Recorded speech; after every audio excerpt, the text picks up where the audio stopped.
बिस्मिल्लाहिर्रहमानिर्रहीम, अस्सलाम वालेकुम। मोटरवे केस के अंदर अभी तक की जो डेवलपमेंट हुई है वो मैं आपको अपडेट करता जा रहा हूँ। ये पिछली वीडियो से लिंक करती है जो अपलोड हुई है। उम्मीद करता हूँ आपने देखी होगी। अगर नहीं देखी तो ये ऊपर लिंक आ रहा है, आप उस वीडियो को देखिए। कंप्लीट डिटेल इसके अंदर मौजूद है और फिर आप इस वीडियो को देखें। और जिन्होंने ऑलरेडी वो वीडियो देखी हुई है, सुनी हुई है, वो इस वीडियो को देखेंगे तो उनको आसानी से सारी बात की समझ आ जाएगी। अब हुआ क्या है, इस केस के अंदर एक मुजरम अभी तक जो है वो ट्रेस हो चुका है और ये ट्रेस किस तरह हुआ है ये मैं आपको बताने वाला हूँ। आपको पता है कि जब इन्होंने खातून के ऊपर हमला किया है और गाड़ी के शीशे तोड़े हैं तो वहाँ पे इनमें से एक बंदा जख्मी हुआ है और इसका खून वहाँ पे गिरा है। जो हमारे सिक्योरिटी दारों ने वहाँ से उसका सैंपल कलेक्ट किया है और बाद में उसके सैंपल्स ट्रेस करने के लिए इसको भिजवा दिया है टेस्ट करने के लिए। और अभी उसकी आज रिपोर्ट आई है और उसमें जिस बंदे का जिक्र हुआ है, आपके लिए ये खबर बहुत ही शॉकिंग होगी कि ये बंदा कौन है। जनाबे वाला, ये बंदा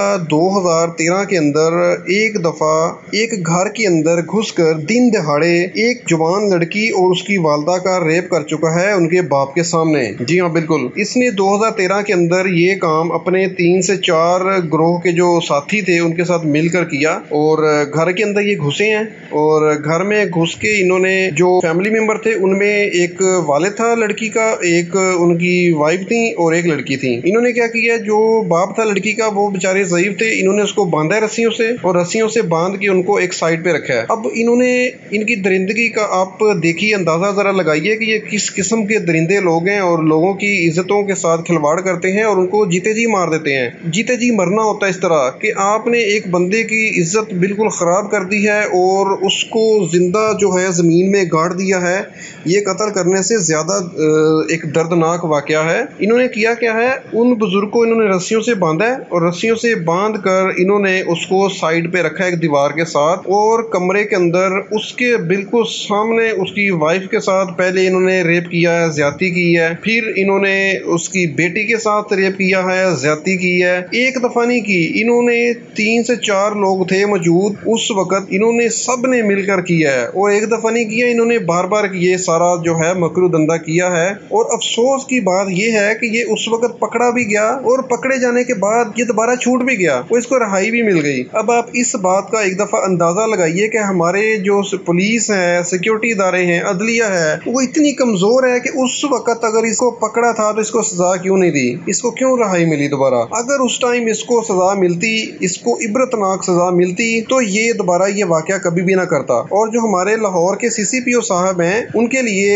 मैं एक चीज बताता चलूं कि उस वक्त तो ये दिन दहाड़े इसने ये सारा काम किया है, तो तब अगर आप मौजूद होते तो आपके पास कौन सा एक्सक्यूज होता। अभी तो चले खातून के ऊपर आपने ये एक अपना आधा जो है वजन कम किया, अपना आधा बोझ आपने इल्जाम खातून के ऊपर लगा दिया है कि ये जी दिन दिहाड़े क्यों नहीं निकली, रात को क्यों निकली हैं और इन्होंने निकलने से पहले गाड़ी का फ्यूल क्यों नहीं चेक किया। CCPO साहब से एक सवाल है कि आप मुझे ये बताइए कि जितने भी रेप के इस तरह के केसेस होते हैं, जो ज़ैनब केस था वो क्या रात को हुआ था, उनका भी फ्यूल खत्म हुआ था। कितने केसेस हैं पाकिस्तान के अंदर जो इस तरह के होते हैं, क्या सारे केसेस रात को होते हैं, 1:30 बजे होते हैं या उनकी गाड़ियां खराब होती हैं। CCPO साहब जरा इस तरफ तवज्जो दिलाइए कि हमारे कानून के अंदर इन मुजरमों को किस तरह सजा देनी है। आप इस तरफ अपनी तवज्जो ना दिलाइए क्या खातून का क्या कसूर था या उसकी क्या गलतियां थी। अगर इस मुजरम को 2013 के अंदर सजा दी गई होती तो आज ये इस तरह का गंदा जुर्म करने का मुर्तकब ना होता। खुशकिस्मती ये है कि अभी तक इस मुजरम को ट्रेस कर लिया गया है। ज़ैनब केस के अंदर बहुत ही अच्छी एक एक्सरसाइज इनकी हुई थी और बहुत अच्छी इन्होंने चीजें सीखी थी उस वक्त, तभी तो इन्होंने इतनी जल्दी इस मुजरम को ट्रेस कर लिया है। इनके पास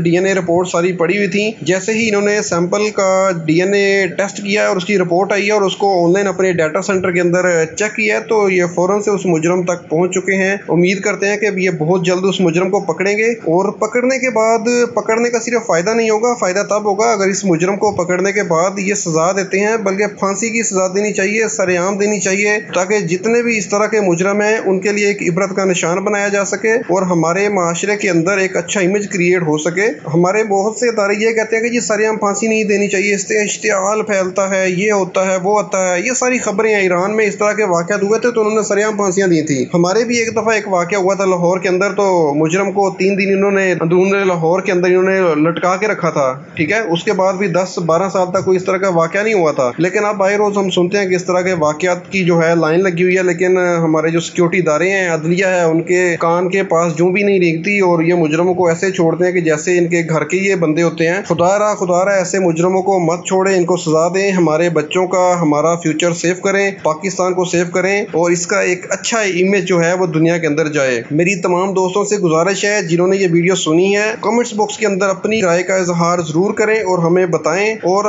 आवाज उठाएं कि इस मुजरम को वाकई ही सजा मिलनी चाहिए फांसी की, ताकि हमारी सिक्योरिटी इदारों तक आपकी आवाज पहुंच सके। वीडियो को लाइक कीजिए, शेयर कीजिए और बेल आइकन पर जरूर प्रेस कीजिए ताकि हमारी आने वाली तमाम वीडियोस आप तक पहुंचती रहें।